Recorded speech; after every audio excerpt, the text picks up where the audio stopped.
Hello students, the selection classes में आप सभी का बहुत स्वागत है। आज का जो हमारा टॉपिक है वो बेसिकली इंडिया के लिए कहीं ना कहीं एक अचीवमेंट है, क्योंकि हमने बहुत समय पहले ग्रीन हाइड्रोजन प्रोजेक्ट या ग्रीन हाइड्रोजन मिशन लेकर के आए थे। हमने अपने बजट में इसके बारे में बहुत बार बात करी है और आगे आने वाले समय पे भी कहीं ना कहीं इस ग्रीन हाइड्रोजन के लिए ही इंडिया काम करने वाला है। तो बहुत सारे प्रोजेक्ट हैं जो इंडिया इसके लिए चला रहा है। उसी प्रोजेक्ट के तहत यहाँ पर आज हमने एक अचीवमेंट अर्जित किया है कि हमने पहला ग्रीन हाइड्रोजन प्लांट बनाया है। किसकी सहायता से? बीपीसीएल की सहायता से। बीपीसीएल क्या है? ये हमारा भारत पेट्रोलियम है। भारत पेट्रोलियम के द्वारा, ये कंपनी है भारत पेट्रोलियम, इसके द्वारा किसके साथ टाई अप किया गया है? तो कोचीन इंटरनेशनल एयरपोर्ट लिमिटेड, इसके साथ यहाँ पर टाई अप किया गया है और यहाँ पर इस पोर्ट पर ही क्या बनाया जा रहा है? फर्स्ट ग्रीन हाइड्रोजन प्लांट बनाया जा रहा है। तो अब हम समझ लेते हैं कि ग्रीन हाइड्रोजन का कंसेप्ट क्या है। सबसे पहले हमारे लिए ये जानना जरूरी है कि ग्रीन हाइड्रोजन का कंसेप्ट क्या है। तो देख लीजिए क्या होता है कि जिस तरह से हाइड्रोजन का निर्माण किया जाता है वो पूरी प्रक्रिया में कौन सी चीज यूज करी जा रही है उसके बेसिस पर ही यहाँ पर हम हाइड्रोजन को डिफाइन कर सकते हैं। तो बेसिकली अगर मैं हाइड्रोजन को डिफाइन करना चाहूँ तो मैं अगर आपको तीन टाइप्स बताऊं इसके, तो एक होता है ग्रे हाइड्रोजन। ग्रे हाइड्रोजन कौन सी हाइड्रोजन होगी?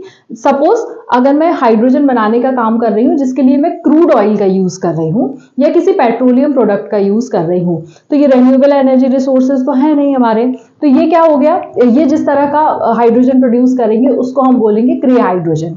लेकिन सपोज एक हाइड्रोजन होती है ब्लू हाइड्रोजन, वो बहुत इंपॉर्टेंट होती है। क्या करते हैं इसमें कि जो भी हमारा CO2 का एमिशन यहाँ पर हो रहा है हाइड्रोजन प्रोड्यूस करते समय, उस CO2 को हम एटमॉस्फेयर में जाने नहीं देते ताकि उसका एडवर्स इफेक्ट ना पड़े। यहाँ पर हम उसको संरक्षित करके कहीं रख लेते हैं और उसको किसी और चीज में यूज कर लेते हैं।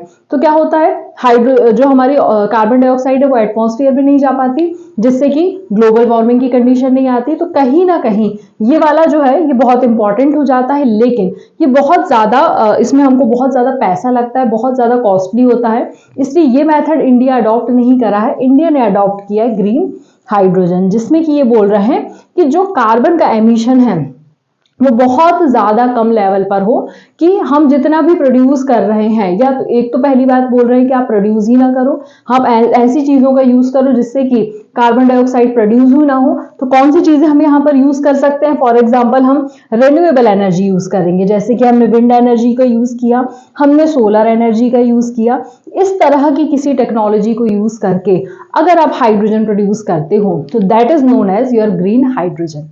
ठीक है, तो ग्रीन हाइड्रोजन का कंसेप्ट कहां से निकल के आया है? रिन्यूएबल एनर्जी रिसोर्सेज से निकल के आया है। तो यहां पर हम किस तरह की ग्रीन एनर्जी जनरेट करेंगे? यहां पर हम कर रहे हैं सोलर से।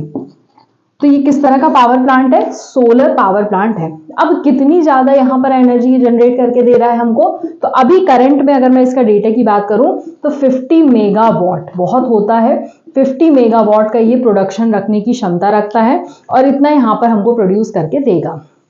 आप सभी को पता होगा इस बार के बजट में भी चिल्ला चिल्ला के ये बात करी गई है कि भारत को नेट जीरो बनना है। कब तक बनना है? 2070 तक भारत को नेट जीरो का लक्ष्य प्राप्त करना है। तो उसके लिए ही कहीं ना कहीं ये कदम उठाया जा रहा है। धीरे धीरे करके आपको बहुत सारे ऐसे प्रोजेक्ट सुनने के लिए मिलेंगे, करंट अफेयर्स में चर्चा में रहेंगे, तो मैं लेकर के जरूर आऊंगी कि भाई ग्रीन एनर्जी को प्रमोट करने के लिए या 2070 का हमारा जो लक्ष्य है उसको प्राप्त करने के लिए भारत कौन कौन से प्रयास कर रहा है। ठीक है ना? तो ये सब तो बेसिक बातें हो गई। अब इसके साथ आपको शायद पता होगा भारत के द्वारा एक ग्रीन हाइड्रोजन मिशन भी लाया गया है। ग्रीन हाइड्रोजन मिशन कहीं ना कहीं ग्रीन हाइड्रोजन मिशन का ही एक पार्ट है।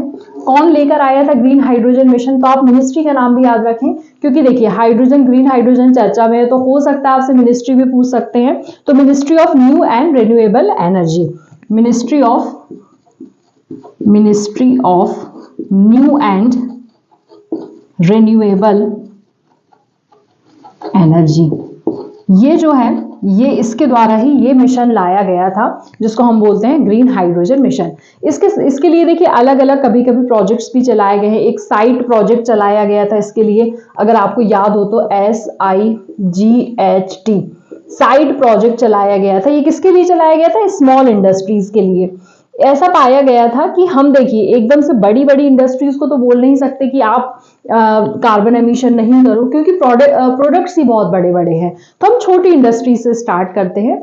बेसिकली हमेशा सरकार यही चीज यूज करती है कि हमें छोटे लेवल से स्टार्ट करना है, धीरे धीरे धीरे करके हम उसको बड़ा करेंगे, ठीक है ना। तो यहाँ पर साइड प्रोजेक्ट चलाया गया था, जिसमें कि जो स्मॉल इंडस्ट्रीज रहती हैं उनको जो बोला गया है कि भाई कार्बन एमिशन जो है वो आप बिल्कुल कम कर दो। और हमने कुछ एक लक्ष्य निर्धारित किया हाइड्रोजन के लिए भी कि 2050 तक हाइड्रोजन की 28 मैट्रिक टन डिमांड हम पूरी करेंगे। ये मैं यहाँ पर लिख देती हूँ आपके लिए कि हमने 2050 तक का लक्ष्य रखा है कि हम हाइड्रोजन की 28 मैट्रिक टन तक की डिमांड को पूरा करेंगे। ये भी भारत का लक्ष्य। देखिए कभी कभी लक्ष्य बहुत ज्यादा पूछे जाते हैं, इसलिए ये आपको पता होना चाहिए ये लक्ष्य कब रखा गया है, ये लक्ष्य कब रखा गया है। इंटरचेंज करके आपसे पूछ लिया जाएगा विच वन इज करेक्ट, है ना। तो ये आप ध्यान रखें कि 28 मीट्रिक टन की जो हमको कैपेसिटी है वो कंप्लीट करनी है। उसके लिए ही ये कदम उठाया गया, जिसमें 50 मेगावाट कौन करके दे रहा है? तो हमें कोचीन एयरपोर्ट अथॉरिटी करके दे रही है। अब देखिए इंटरनेशनल एयरपोर्ट लिमिटेड है, कोचीन क्यों लिया हमने? अब ये भी तो एक विषय है। अब देखिए बहुत बार ऐसा होता है कि हाइड्रोजन हमने प्रोड्यूस करी, अब हमको हाइड्रोजन का एक्सपोर्ट भी करना है, क्योंकि देखिए कोई एक कंट्री है और इंडिया जैसी कंट्री जो काफी अभी कहना चाहिए इकोनॉमिकली काफी अभी स्ट्रॉन्ग चल रही है, तो एक डेवलपिंग कंट्री है, तो कहीं ना कहीं एक्सपोर्ट इंपोर्ट तो करेगी ही। तो इस एनर्जी रिसोर्स का भी कहीं ना कहीं हम यूज करेंगे एक्सपोर्ट इंपोर्ट में। इसलिए पोर्ट के पास में हमने यहाँ पर प्लांट लगाया है। इससे क्या होगा कि पोर्ट के पास में यहाँ पर आप लोगों को कुछ इस तरह की एक सुविधा हो जाएगी, डिपोज मिले जाते हैं यहाँ पे। तो वहां पर क्या कर सकते हैं, आपने जो भी एनर्जी प्रोड्यूस करी है उसको इकट्ठा करके आप रख सकते हो और डायरेक्टली फिर वहां से वो जो भी जिस भी मेथड से एक्सपोर्ट किया जाता है, बड़े बड़े टैंकरों के द्वारा इसका एक्सपोर्ट किया जाता है गैसेस का बेसिकली, तो और एनर्जी रिसोर्सेज का, तो यहाँ पर इनका एक्सपोर्ट फिर इजीली हो जाएगा। इसीलिए जो हमने यहाँ पर लिया हुआ है वो पोर्ट के नजदीक में ही लिया हुआ है, ताकि बहुत ज्यादा इजी पड़ जाए, ठीक है। अब देखिए एयरपोर्ट की भी बात करी गई, यहाँ पर हमने कोचीन की बात कर ली, हमने एयरपोर्ट पे क्यों लगाया गया है? तो जो हमारा एविएशन इंडस्ट्री होती है, तो सबसे पहले हमने शुरुआत करी है कि हम एविएशन इंडस्ट्री को ग्रीन हाइड्रोजन से कनेक्ट करें। तो एविएशन इंडस्ट्री के लिए एक फ्यूल का काम करेगा, और एविएशन इंडस्ट्री में अगर ये बहुत अच्छे से काम कर जाएगा तो फिर हर एक छोटी छोटी इंडस्ट्री में ये कहीं ना कहीं कारगर साबित होने वाला है। इसलिए एक फ्यूल की मदद तरह इसको यूज किया जाएगा और फ्यूलिंग स्टेशन टाइप का यहाँ पर बनाया जाएगा, जो कि कितना मैं अगेन बार बार इस पे फोकस कर रही हूँ कि 50 मेगावाट, ये याद रखना है डेटा है आपको। और नेट जीरो का कंसेप्ट 2070 तक का आपको बहुत अच्छे से याद रखना है, ठीक है। तो आई होप ये वाला टॉपिक भी आपको समझ में आ गया हो कि क्या है फर्स्ट ग्रीन हाइड्रोजन, हाइड्रोजन के टाइप क्या हो सकते हैं, हमने क्या लक्ष्य रखे हुए हैं, और बेसिकली इंडिया ने इसके लिए कोई पहले प्रोजेक्ट चलाया है, कोई मिशन चलाया है, किस मिनिस्ट्री के अंतर्गत आता है, ये भी आप लोगों को पता होना चाहिए, ठीक है। तो ये सारा इसका पूरा डिस्कशन था। इससे जुड़े हुए जितने भी क्वेश्चंस हैं वो आपको आगे आने वाले वीडियोस पे मिल जाएंगे। Thank you so much.